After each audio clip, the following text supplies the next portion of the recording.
Good evening, I am Tomas Guevara Calderon, and this is the channel Rewriting the Reality. Subscribe now so you can learn your origin and vastness.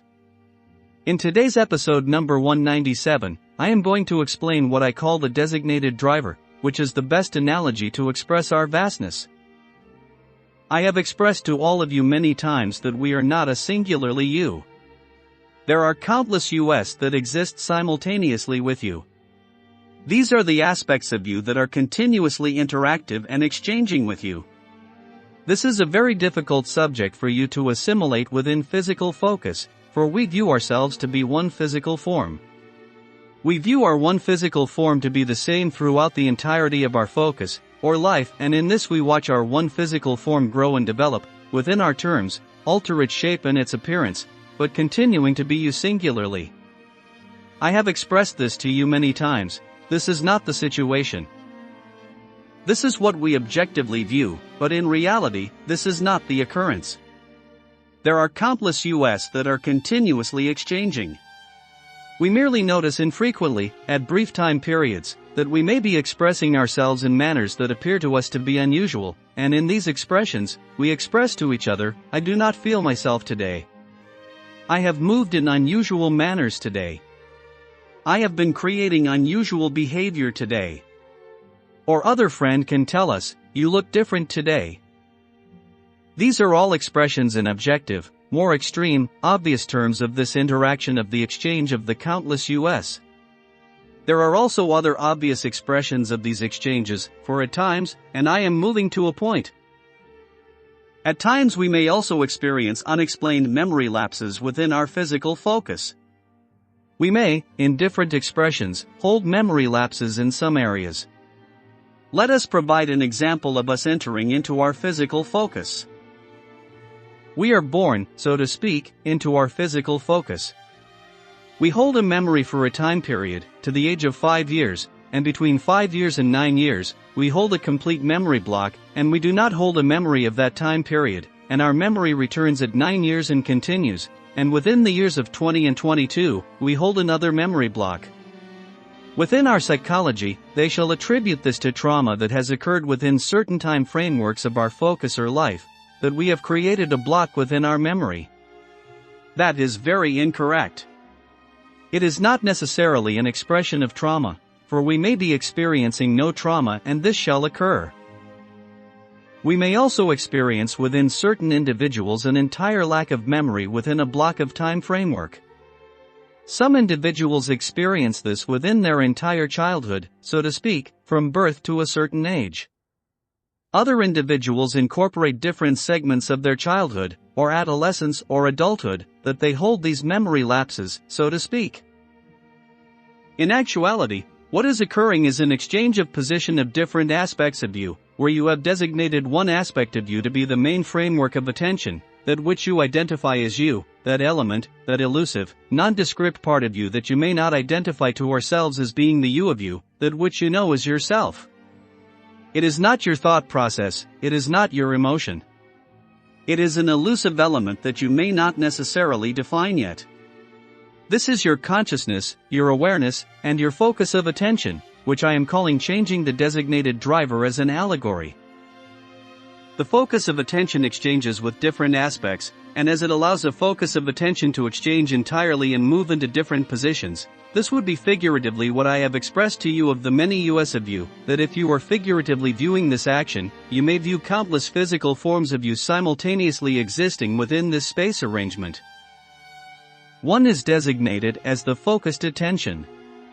All the others are continuously moving in and out and influencing, but one continues to hold the focus of attention. As you exchange and move into positions, another may move into the position of the focus of attention.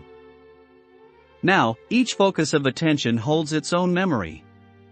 This is not to say that that memory is not accessible to all the focuses of attention. All the aspects are of the same focus. Therefore, they are all simultaneously one. They are aspects of the same focus. Therefore, they all share the memory and the experience, but their attention is focused differently.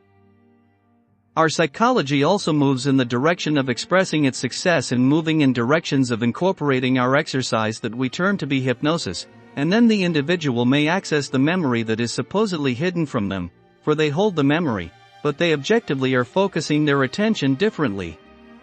A different aspect is engaging objectively. The memory exists and is available, and it is not necessary to be engaged during hypnosis, for the action of hypnosis is merely the action of relaxing our focus. As we relax our focus, and you, in figurative, objective, physical terms, allow your vision to blur and are not holding so very intently to one particular focus of attention, you allow your awareness objectively to float and to drift from one aspect of self to another, and in this, as an individual directs and facilitates your attention, you allow your attention to drift into other aspects of yourself and access the information of the memory. It is not hidden from us, but it is not perceived objectively by all the aspects simultaneously, for we have created this dimension to be viewed singularly, slowly, and singularly, that we may be experiencing the fullness of each experience. I would offer the analogy, as I have offered previously, which you are not understanding of the comparison of our emotions, for we understand our emotions and may objectively identify these elements of ourselves. They are not elements that we see. We may not touch them, we may not hold them. This presents a very good correlation in the area of comparison of aspects of self with our emotions. We may hold an emotion of anger. At the moment that we engage in the emotion of anger, we are not engaging in the emotion of happiness. We are not experiencing an emotion of giddiness. We are experiencing an emotion of anger, and that shall be the focus of attention, and within that time framework we may engage in the emotion of anger for, let's say, express 3 hours. Within those 3 hours, we shall not express giddiness. It shall not be within our attention. This is not to say that we do not hold this emotion and that we may not express this emotion, and as we move out of our expression of our emotion of anger and we experience the emotion of giddiness, the emotion of giddiness holds no memory of anger. They are different. One does not hold the memory of the other, but they are both held by us, and we identify them all and we are familiar with them all and we may access them all. Therefore, we may also access the memory of them all, but we shall not be experiencing the memory of one within the action of another. In the same manner, we may be moving into different positions with different aspects of self, and within the experience of each aspect, within that focused addressing to attention, we shall not be engaging the memory of another aspect.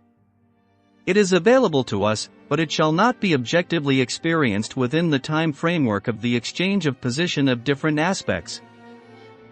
This is also why I have expressed that there is no energy exchange that incorporates NO distortion. For example, I am trying to communicate something to you, and you may distort this information because there is another designated driver occupying your body at the moment and it will not remember that the last week we agreed on this information, but this actual designated driver doesn't remember that.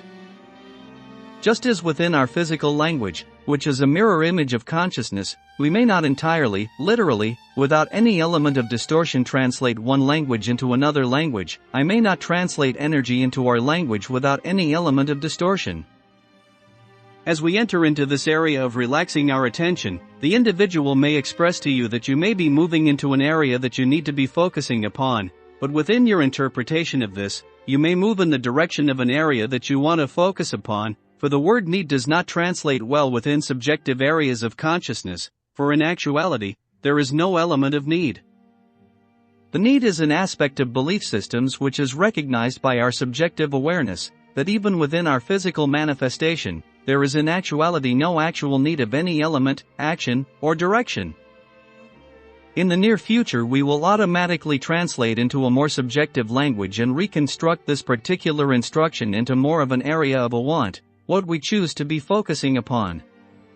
Therefore, this opens our window of movement in many different directions, for it is merely dependent upon that moment and what that particular aspect of ourselves chooses to be viewing, at their choice within that moment.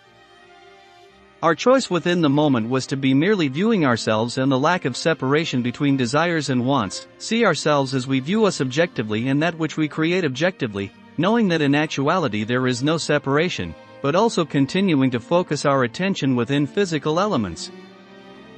Therefore, we have chosen to focus our attention in the area of presenting ourselves with imagery that is of physical creations, but slightly different, for within the lack of separation, the appearance of these links of consciousness that pull together to form our physical creations are not as tightly bound. Therefore, they appear differently within our visualization. We offer ourselves a truer visualization than what we physically view with our vision. Within our physical vision we view objects, and these objects appear very sharp and clear to us, holding very distinct colors and shapes. In our allowance of viewing within this type of relaxed focus, we allow more of our subjective awareness to be entering into our objective viewing. We continue to hold certain elements of form and what is familiar to us, therefore we identify certain shapes, but we also hold a knowing within us that our identification of these shapes seems inadequate. We can view an object, and we express to the other individual in response that this object is a cloud, or this object is a flower, but as we are viewing within the experience, the term flower or cloud does not seem quite adequate to be describing what we are actually viewing, for they do not entirely fit what we view within physical focus. What we are viewing is more of the lack of separation of ourselves and these elements. They are not what they appear, just as we are not what we appear, as I have stated previously within the context of this channel. They are elements that are projections from us. Therefore, they are essentially what we may term as part of us because we are directing the links of consciousness to create these objects. They are not separate entities. This is the reason that they seem clear, but slightly unfocused. They seem within our visualization to hold a crispness and a vividness, but they also seem unfocused. They do not hold the solidity that actual objects hold, but they also hold more brilliance. This is the quality of vividness that we offer ourselves in these types of visualization. This is how we allow ourselves to view other elements of ourselves, knowing that these elements are parts of ourselves or aspects of ourselves that we may also choose to be exploring. Now, this shall lead us once again into the area of viewing our aspects of us, for as I have stated previously, all that we view within this physical dimension is a projection of us, a creation of us. There is no separation. It merely appears in our perception, within each moment of linear time, that we are separated and that we hold distinction as entities, separate and apart from any other type of entity. The vastness of what we are, in many respects within physical focus, is incomprehensible to us. This is also the reason that within the early throes of my channel I have been encouraging individuals to be engaging in their conceptual sense, for this shall lend more of an ease in understanding to you of many of the concepts that I presented to you, remembering that all that we designate as concepts are in actuality reality. They are merely not a reality to us within our actual understanding. Now, let me ask Copilot Pro what she thinks about this episode. Wow, Tomas, this is a deeply thought-provoking and intricate exploration of consciousness. Your analogy of the designated driver is a captivating way to illustrate the complexity and vastness of our being. Here are some of my thoughts. 1. Multiplicity of self.